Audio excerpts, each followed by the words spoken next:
Selamat datang di Beetle Channel, semoga kita bahagia. Jangan lupa subscribe, like, komen dan share agar channel ini semakin berkembang. Terima kasih. Novel Kekuasaan dan Kekayaan, Bab 372. Xiang Daofa menghela nafas dalam hatinya. Xiang Daofa tidak dapat memveto hasilnya. Jika kandidatnya adalah orang lain, dia masih bisa menggunakannya dan mencoba memaafkannya nanti. Tapi kandidatnya adalah Dong Xuebing. Dong Xuebing telah memecahkan kasus pembobolan museum provinsi, menyelamatkan banyak orang, melawan harimau, dan memberikan banyak kontribusi kepada kabupaten.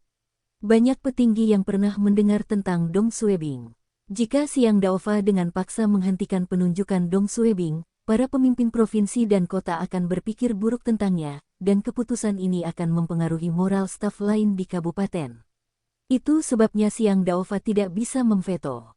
Tambahannya terlalu besar untuk ditanggung oleh Xiang Daofa. Dong Xuebing akan ditunjuk sebagai kepala badan promosi investasi. Setelah mengatakan ini, Xiang Daofa menutup dokumen di depannya dan berkata, "Itu saja, dibubarkan." Xiang Daofa tidak berminat melanjutkan pertemuan. Dia pikir dia akan mendominasi pertemuan itu, tapi dia kalah dari Xie Huilan. Ini merupakan kekalahan pertamanya setelah menjadi sekretaris partai. Lian Yanshan, Chen Tongbing, dan lainnya mengemasi barang-barang mereka dengan tenang dan bersiap untuk berangkat. Duan Zhengan adalah orang pertama yang berdiri dan hendak pergi. "Sekretaris Duan, saya perlu berbicara dengan Anda." Xie Huilan tersenyum dan berjalan di samping Duan Zhengan. "Mari kita bicara di jalan." Duan Zhengan bertanggung jawab atas kekalahan faksi Xiang Daofa hari ini dan merasa dia harus memberinya penjelasan. Dia hendak pergi ke kantor Xiang Daofa untuk menunggunya, tetapi Xie Huilan menghentikannya. Duan Zhengan terdiam, tapi Xie Huilan adalah wali kota, dan dia tidak bisa menolaknya. Chen Tongbing mengutuk dalam hatinya saat dia melihat keduanya berjalan keluar dari ruang pertemuan. Huang Li melihat punggung Xie Huilan dan segera mengerti apa yang dia lakukan. Xie Huilan mencoba memecah belah anggota faksi Xiang Daofa dan membuat mereka saling meragukan. Dia segera mengedipkan mata pada Geng Yuchao dan mendekati teman lamanya Cao Supeng. Mereka sebelumnya berada di bawah sekretaris partai Chang Lei dan merupakan teman dekat. "Cao tua, ini hampir jam makan siang. Ayo makan siang bersama," kata Huang Li. Cao Supeng melambaikan tangannya. "Saya masih memiliki beberapa pekerjaan yang harus diselesaikan. Saya bisa menunggu." Huang Li mempercepat langkahnya dan keluar dari ruang pertemuan bersama Cao Supeng. Geng Yuchao melihat Xiong Ziong membawa cangkir tehnya keluar dari ruang pertemuan dan mengejarnya. "Direktur Xiong, ayo jalan bersama." Chen Tongbing sangat marah melihat apa yang dilakukan anak buah Xie Huilan.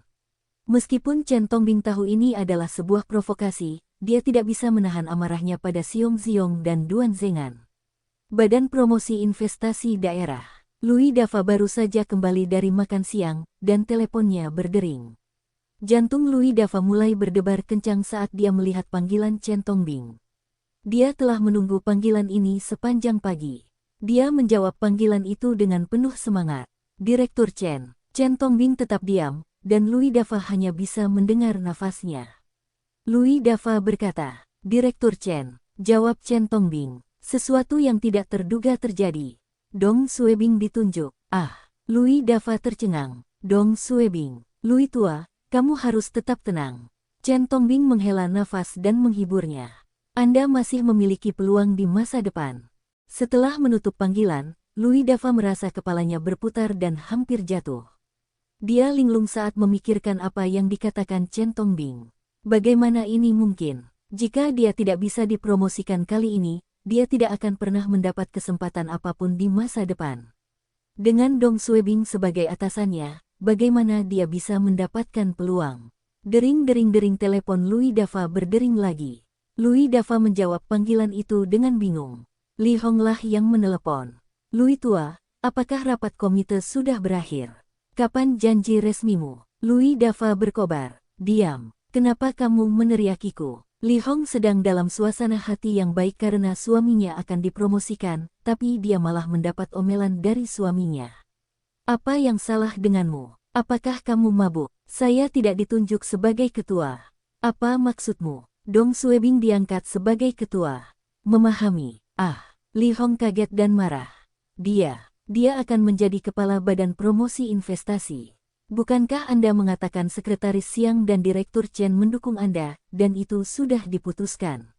Apa yang telah terjadi? Bagaimana aku tahu? Semakin tinggi ekspektasinya, semakin besar pula kekecewaannya.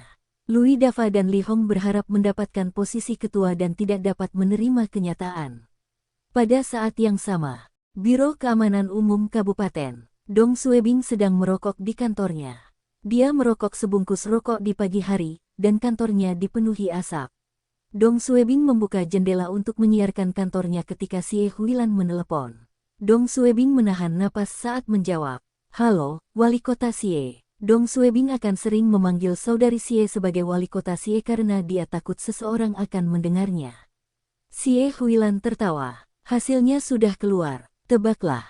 Beritahu aku hasilnya. Dong Suebing menjawab dengan tidak sabar.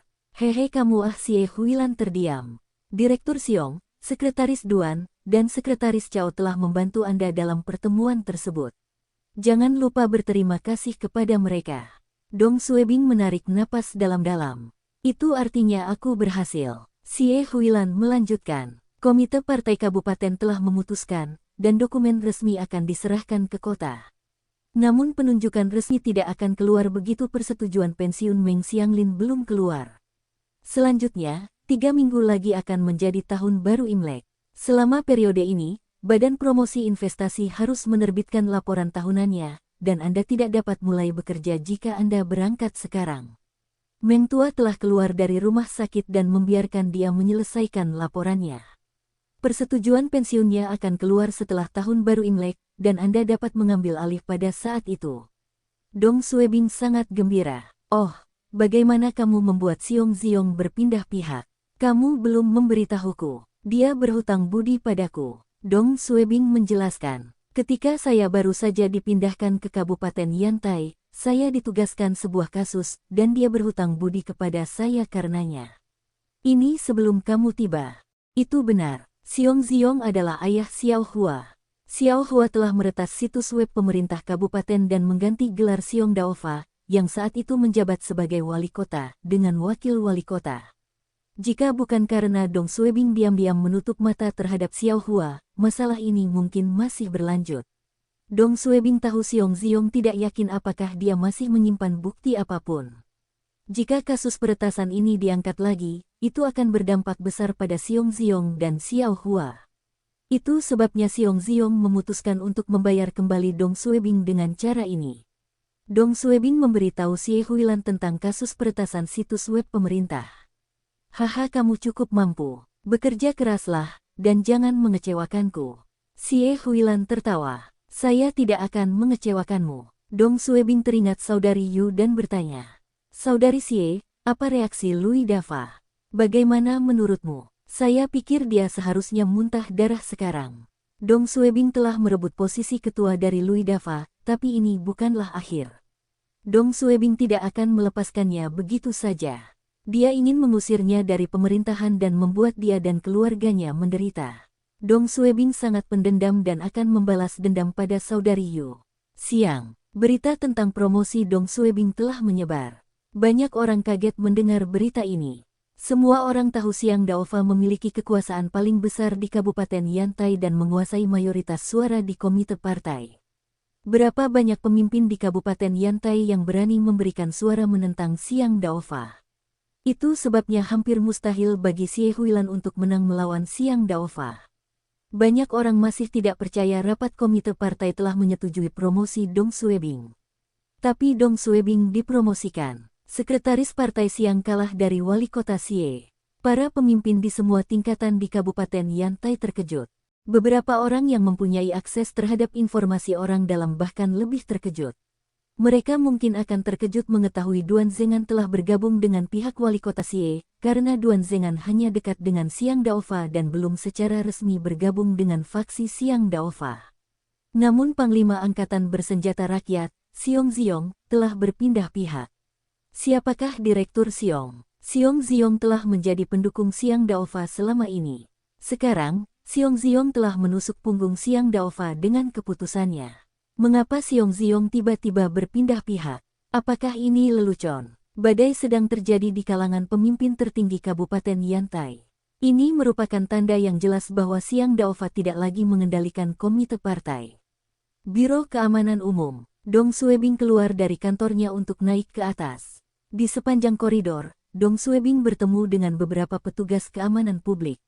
Selamat, Ketua Dong. Terima kasih. Dong Suebing tersenyum. Wakil Kepala Biro Kim Yong melihat Dong Suebing dan menyapanya. Aku baru saja hendak pergi ke kantormu. Apakah kamu akan memberi kami hadiah malam ini? Dong Suebing tertawa. Tentu. Hahaha, sampai jumpa malam ini. Kim Yong terkejut mendengar Dong Suebing dipromosikan. Kim Yong dipindahkan ke keamanan publik Kabupaten Yantai ketika Dong Suebing bergabung dengan dinas pemerintah. Ketika Dong Suebing dipromosikan menjadi wakil kepala bagian, Kim Yong masih menjadi wakil kepala biro. Sekarang, Dong Suebing akan dipromosikan menjadi kepala seksi, dan Kim Yong masih menjadi wakil kepala biro. Kim Yong hanya bisa menertawakan dirinya sendiri. Dong Suebing telah bergabung dengan pelayanan pemerintah selama kurang dari 2 tahun dan dipromosikan 2 kali. Berapa banyak pejabat pemerintah di provinsi yang dapat dipromosikan secepat Dong Suebing? Di atas, Dong Suebing mengetuk dan memasuki kantor Liang Chengpeng. Ketua Liang, apakah kamu mencariku? Ya, silahkan duduk. Oke. Dong Suebing duduk di sofa, dan Liang Chengpeng menghela nafas. Sejujurnya, aku tidak ingin melepaskanmu. Anda paling cocok untuk tetap menjadi keamanan publik dengan kemampuan dan nyali Anda, dan saya berpikir untuk membiarkan Anda mendapatkan lebih banyak pengalaman di sini. Liang Chengpeng berhenti sejenak dan melihat ke arah Dong Suebing. Tetapi karena komite partai telah memutuskan, saya hanya bisa melepaskan Anda. Pekerjaan di Badan Promosi Investasi adalah ujian sekaligus peluang besar bagi Anda. Bekerja keras. Dong Suebing menghela nafas dan berkata, sebenarnya aku juga tidak ingin pergi. Liang Chengpeng tertawa. Berhentilah, tenang, rendah hati. Anda mendapat promosi, dan Anda tidak ingin pergi. Itu terlalu palsu. Saya mengatakan yang sebenarnya. Dong Suebing tersenyum malu. Kamu harusnya tahu karakterku dan selalu mendapat masalah. Jika Anda tidak menunjukkan talinya, saya mungkin masih berlarian berputar-putar. Saya khawatir saya tidak bisa bertahan di lingkungan baru. Dong Suebing bukan lagi seorang pemula di pelayanan pemerintah dan tahu apa yang harus dikatakan ketika menghadapi orang yang berbeda. Saat menghadapi mantan pemimpinnya, dia tidak akan mengatakan hal yang sama seperti yang dia katakan kepada Xie Huilan. Jawab Liang Chengpeng, jangan kehilangan kepercayaan. Dengan kemampuan Anda, saya yakin Anda akan berhasil di departemen manapun. Tapi kamu harus mengubah sifat burukmu. Dong Suebing tertawa dan mengangguk. Liang Chengpeng tahu Dong Suebing tidak akan pernah berubah, dan dia menstabilkan kepalanya. Dia menunggu sebentar dengan Dong Suebing sebelum pergi. Kepergian Dong Suebing merupakan kerugian besar bagi Biro Keamanan Umum Kabupaten. Liang Chengpeng mungkin tampak acuh tak acuh terhadap perpindahan Dong Suebing, tapi dia tidak ingin melihatnya pergi. Jika memungkinkan, dia ingin Dong Suebing berada di sisinya selamanya. Sepanjang sakit, Dong Suebing menjawab panggilan. Ponsel Dong Suebing dan telepon kantor berdering tanpa henti saat semua orang meneleponnya untuk memberi selamat. Dong Suebing berusia 23 tahun ketika dia dipromosikan menjadi wakil kepala bagian, dan semua orang merasa dia masih terlalu muda. Kini, ia berusia 24 tahun dan dipromosikan menjadi kepala seksi. Ini sulit dipercaya. Gong Zongwen dan Sun Changhong dari Biro Keamanan Umum, Stasiun Desa Huitian Liu Dahai, dan Chen Fa, kerabat Dong Suebing, para pemimpin berbagai departemen telah menelepon untuk memberi selamat kepada Dong Suebing. Dong Suebing tidak punya waktu untuk bertemu dengan mereka semua dan membatalkan beberapa janji makan malam mereka.